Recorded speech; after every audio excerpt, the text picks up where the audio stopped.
Hey guys, what's going on? APL here, APL Fisher on Xbox Live, and I want to have a little talk, I want to have a little chat with you guys today on the PC versus console debate. As you can see from the title of this video, that's what this commentary is going to be about. But before I launch into it, I want to real quickly touch on what the gameplay is. The gameplay is old.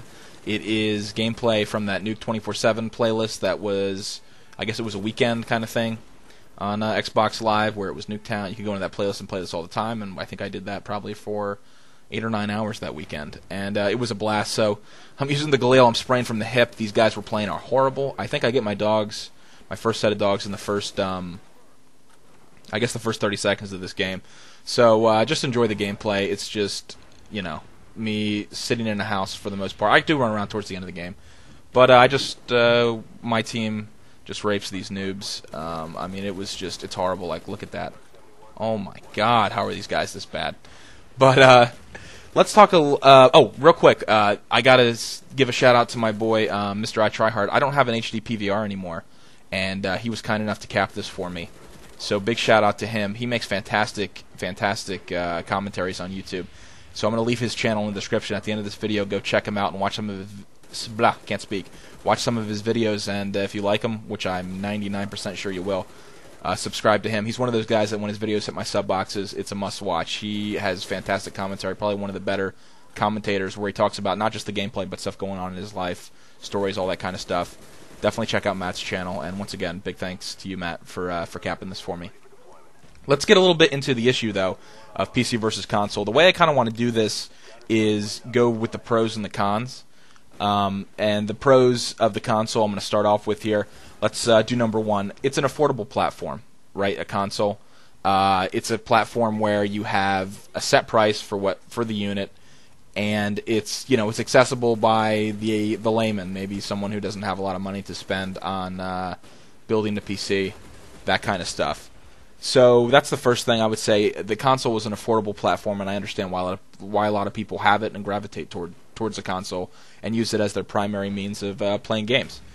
Let's talk about number two here: stable, non-changing hardware for developers. I think that's a pretty big one as far as the development cycle goes for games. You know, when a developer is developing a game for PC, they have more freedom, but it's also more of a hassle because their stuff may not work. The game that they're developing may not work on certain people's hardware very well, and they'll have to patch it and stuff. And I know there's patches on Xbox games, but for the most part, like let's say when Infinity Ward is developing a Call of Duty for the 360 or for the PS3, they know exactly what the hardware requirements are going to be. They're not going to change. No one's going to be adding another video card to their 360 or their PS3 so that something's incompatible. They know from the get-go what they need to work with, how much memory, how much RAM they have to work with, and they're just trying to get the best out of that.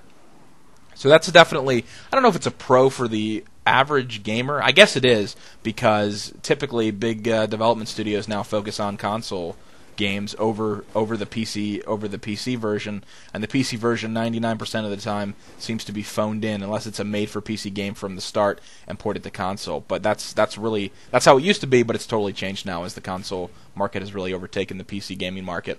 And then third, I want to touch on this point: a larger percentage of the gaming market has consoles, and I think I did. Maybe that's kind of a mix of point 1 and point 2 that I just brought up about consoles. But it's just a fact that more people have consoles than have PCs that actually play games. So, like I said, development studios are going to focus on that. I guess I just kind of ran those 2 points into each other. But I would say those are probably three pros of the console right there that make a good point for owning a console and using that as your primary method of playing games. But now I want to go into the pros of PC here, pros of having a personal computer that plays games. The first one I'm going to say is superior control right off the bat, and that for me is a huge factor when playing on the PC. For me, if anyone tells you that having if you have the option between a controller or a mouse and keyboard, they would choose the controller because they have superior control, they're just straight up stupid and ignorant. And I'm just gonna go that far to say that. And I don't know if a lot of people say that. I don't think a lot of people do, but I have heard that argument used by some people in this community, and it's just not the case. It's a totally asinine argument. Asinine, anyway. And let's get into point 2, customization for pros of PC.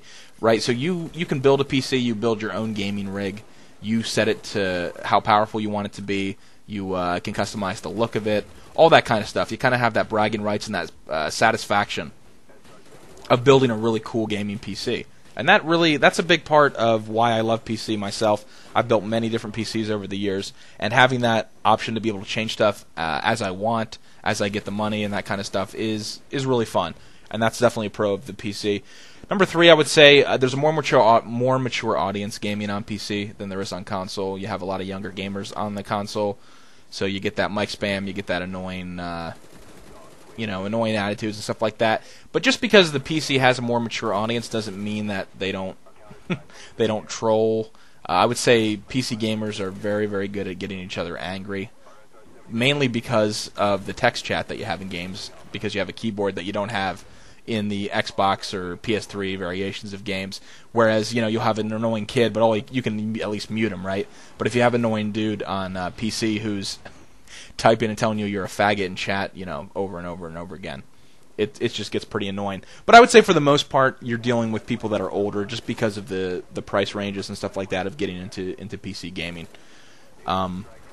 So that's point number 3, and then point number 4, I would say for pros of PC or advantages of PC gaming would be the customization that modders have to be able to mod games and come up with totally new games or different game types for different titles, and that's something that you can't do on the 360. I guess if you have a JTAG Xbox, people can get the source code of games and stuff like that and mess with it. But it's totally illegal. And whereas in PC, you'll have source development kits, open source development kits that not game developers but modders can go into, and if you're good at coding, you can come up with an awesome, totally new product. And sometimes, a lot of times, like in the case of Portal, Portal was actually a project being developed by students at, I forget what the university it was, but they developed Portal, and Valve saw it and was like, holy shit, this thing is awesome. And they ended up buying the rights to it, and I think they hired a bunch of people from the school to work on the game in-house at Valve. And, that's just a success story of guys having the modding tools and getting a chance to make a career out of it and stuff like that. So that's another pro of PC.